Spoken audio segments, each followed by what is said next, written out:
Alright, so this is day 18 officially. Uh, so pretty much I gotta figure out, and I'm no computer whiz. I took theater and drama, and I had to use like this movie editing app.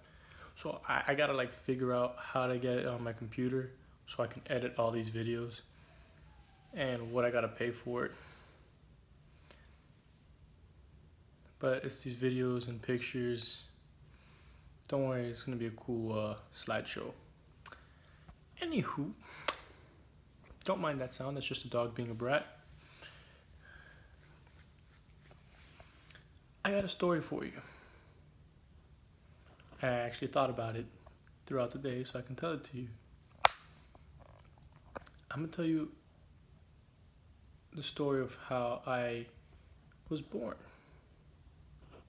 and a little bit after that.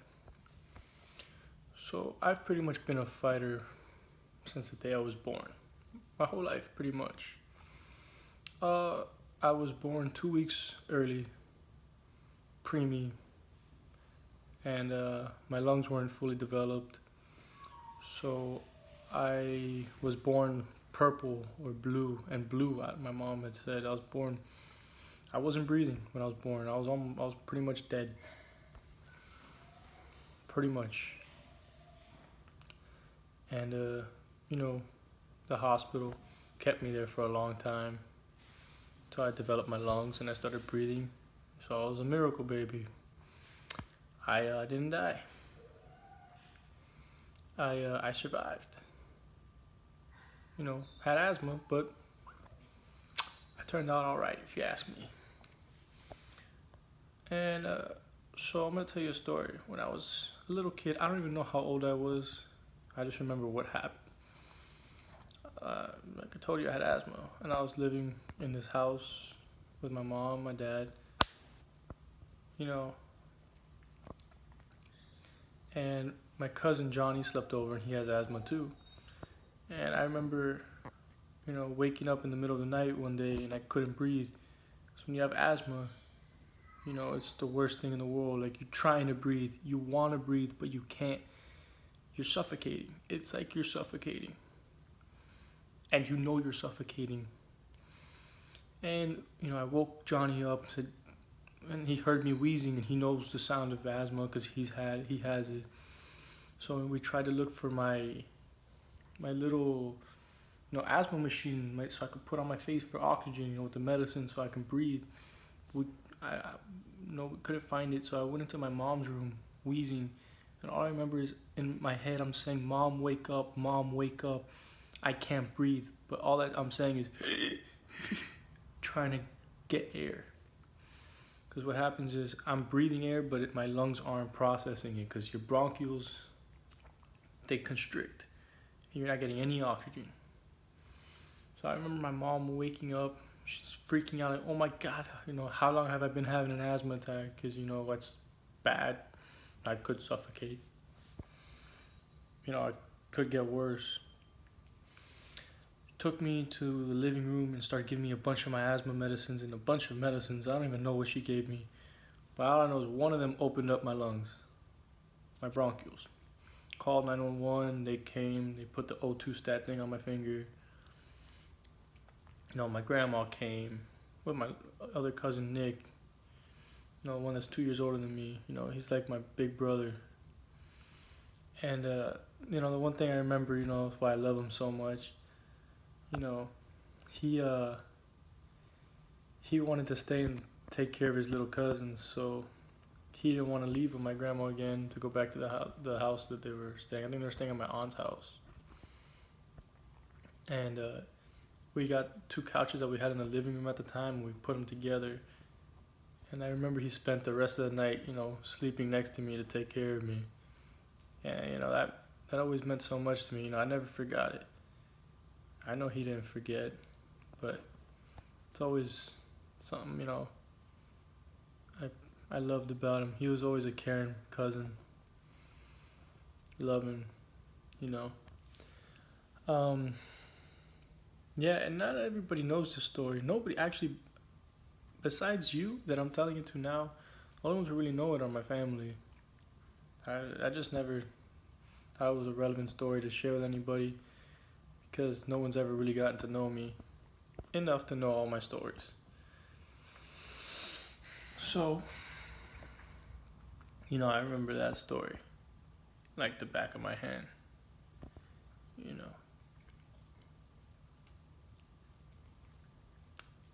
Pretty resilient fucker. And the fact that my dad used to smoke all the time never helped my asthma. When my mom and dad split, my dad used to smoke a lot in the house, my grandma's house, and my grandma used to smoke in the house. And I would smell it, and when you have asthma, you're sensitive to smoke. My dad would smoke in the car, in the bathroom, in the house, and my grandma would smoke in her office, my dad's mom. And I would smell the smoke, and it would make me sick every single time I went to my dad's. Every 2 weeks, I would come home sick. My lungs are probably still recovering from all that secondhand smoke. And my mom knew it too. I would come home sick. My immune system would be beat up, coughing. But I would cough because my lungs, coughing. And I remember one time, from all the smoking that he used to do around me and everything, I caught a respiratory infection. And I didn't know it. And actually, I just thought I had like the flu or something. So I was like, oh, it'll go away. Like, it's not a big deal. Like, I'll get over it. Listen, I could have killed myself. The only reason I went to the hospital was because my stepdad's, I don't know what, daughter's godmother was here. She went to say hi to me, and she was like hovering over my arm. She's like, dude, you're really hot. Like, I'm not even touching you. I can feel your body heat. And mind you, I've already been like this for like a week, coughing my lungs out. Felt like I'm gonna cough my brain out of my mouth. Bad. I couldn't sleep. I couldn't breathe very good. But I was like, you know what, it'll pass. Well, put it this way, I took like 3 Advils. And I went to the hospital, and I had a fever of like 101 or 102. So imagine, my fever was probably like 104 or 105 because they were like, this brought down your fever for sure. And that was another time my dad probably could have killed me with smoking. Yeah. Now when people smoke, that's why I don't like cigarettes. I can't stand cigarettes because they always used to make me sick, like super sick. Other things are different, like cigars, they don't have that same effect, but a cigarette I can smell from a mile away. I don't like cigarettes. Cigars are different. That other stuff is different, if you know what I'm saying. But yeah, I used to get sick a lot because of that stuff. Didn't go to the hospital, but I'd get pretty sick. Man, I do remember that time I got that respiratory infection though, because that was bad. I felt like I was gonna cough my lungs out too. But I don't really do hospitals, so I was like, it'll probably go away. And the lady at the hospital was like, if you would have never come to the hospital, this probably would have been worse. Because if your fever gets past a certain point, your motor function is shut down. Your body just shuts down, your brain, whole bunch of stuff. And I was almost to that point. Apparently, the doctors had said. And it wasn't very fun. Oh, I got a story for you tomorrow. It's after I broke my arm, all the events that happened to me after. Priceless. But we'll tell you tomorrow. Haven't skipped a day. Made all these for you. And I'm gonna try to get a little more creative the next week or so, because I only got about 12 days of videos left, because I gotta spend 2 full days editing, because I have very little idea how to edit videos, and I don't want to spend the last 2 days making videos and not editing it, and then like cramming it all into like the one night. So I'm gonna do this right. But any other things you want to know about me, all you ever have to do is just ask. And I hope, watching all this will eventually bring you closer to me and help you open up to me a little bit. Oh, like as I tell you stories, you have no idea the stories that flood into my head. Like I write them down sometimes so I don't forget. I just lost the paper. That's my luck, right? I wrote it on a sticky note that I had other stuff on, and I misplaced the sticky note. Not a big deal. I remembered another story right now. I just gotta write it down when I click the end button.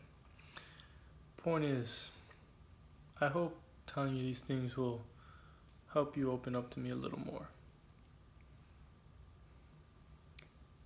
Anywho, good night, beautiful. Because it is good night over here when it's nighttime. Sweetest dreams in the world. I miss that. Don't let anybody hear what I'm gonna say right now. I miss that. Put headphones on when you hear me say this, okay? I miss that fucking sexy little tight ass body of yours so fucking much. And the fucking things I want to do to you, you have no idea. I want to eat you like fucking sushi. I don't know, like fucking just eat you out forever. I want to screw you till from morning to morning again, like 24 hours, I want to, oh my god, baby, I got so many sex positions I want to do with you. You have no idea. And I'm very, very, very lonely right now. So you have no idea the sexual tension I have built up inside of me. And I hope nobody heard that. But, baby, oof. I was scrolling through my my Snapchat, and I was seeing your pictures, just like, damn, I just want to do so many nasty things to you. I can't even describe them all. I'll tell you more tomorrow. Oh, this is good. Oh, I guess I could tell you, this is gonna be a long video. So I was watching Snapchat and they had this thing on their story of sex positions. I got it right here. So a bunch of different sex positions. They looked pretty interesting. It's a couple I want to try out. We'll see how those work out. Some of them I've never heard of, but hey, seems pretty interesting. I don't know. There's one called the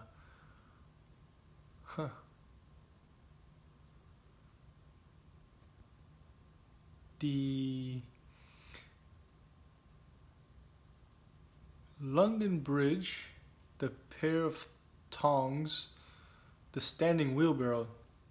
That one seems pretty interesting.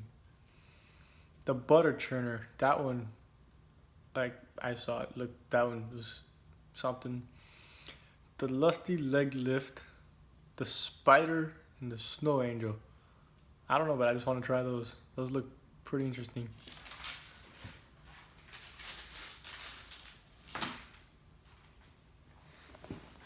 So, when you get back, it's gonna be non-stop loving you. Love you. Oh, shit. Night, beautiful.